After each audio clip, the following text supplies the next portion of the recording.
తింటూ రామయ్యను తినకున్న రామయ్యను తింటూ రామయ్యను తినకున్న రామయ్యను తినిపిస్తూ రామయ్యను రామ్ రామ్ రామ్ నువ్వు తినిపిస్తూ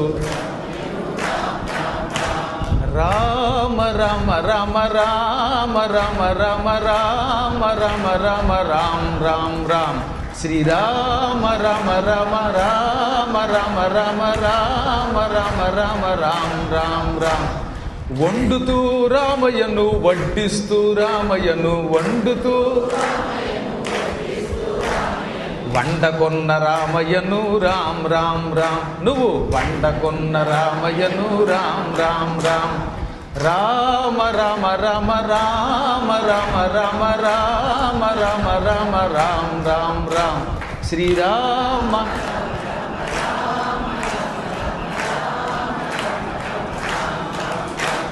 నవ్వుతూ రామయ్యను నవ్వకొన్న రామయ్యను నవ్వుతూ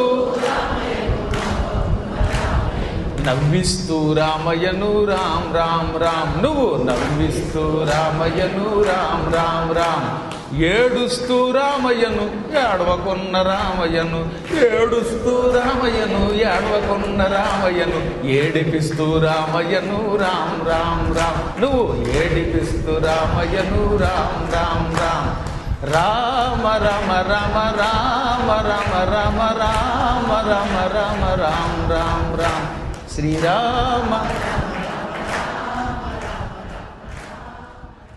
రామ అనేది చాలా గొప్ప మంత్రం. రెండు మహామంత్రముల యొక్క కలయిక రామ అంటే.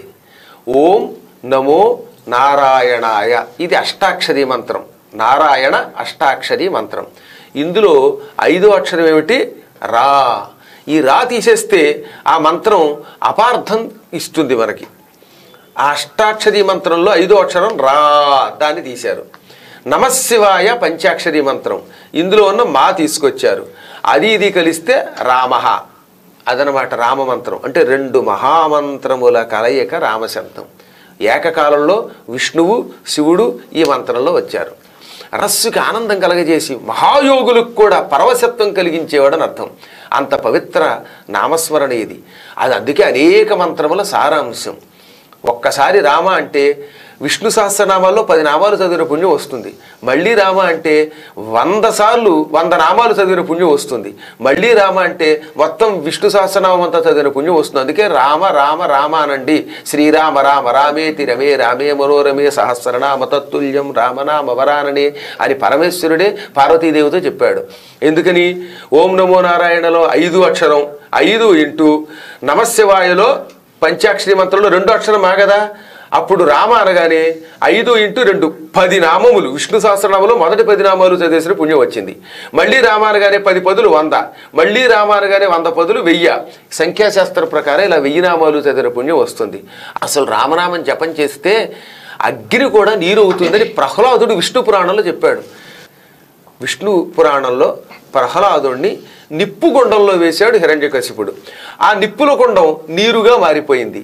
అప్పుడు హిరణ్యకశిపుడు తెల్లబోతుంటే, నాన్న నువ్వెందుకు తెల్లబోతావు? రామ రామ అని జపించేవాడికి భయం లేదు, నువ్వే చూసావు కదా, నన్ను నిప్పులో వేయగానే రామ అనగానే ఈ రామనామ మహిమ వల్ల నిప్పు కూడా నీరుగా మారిపోయింది. భయంకరమైన అగ్నిజ్వాలలని నీరుగా మార్చే శక్తి రామనామానికి ఉన్నది అన్నాడు. అంత గొప్పది రామమంత్రం. అందువల్ల అటువంటి మహామంత్రం నిరంతరం జపం చేసి ఎంతోమంది తరించారు. అందువల్ల ఇంతమందిని తరింపజేసింది గనక, తరింపచేస్తోంది గనక తారకము అన్నారు. తారకము తరింపచేయునది, ఈ లోకంలో ఉన్న కష్టాలు తొలగించి మోక్షమిచ్చున్నది అని అర్థం అన్నమాట. రామ రామ రామ రామ రామ రామ రామ రామ రామ రామ్ రామ్ రామ్ శ్రీరామ రామ రామ రామ రామ రామ రామ రామ రామ రామ్ రామ్ రామ్ రామ రామ రామ రామ రామ రామ రామ రామ రామ రామ్ రామ్ రామ్ శ్రీరామ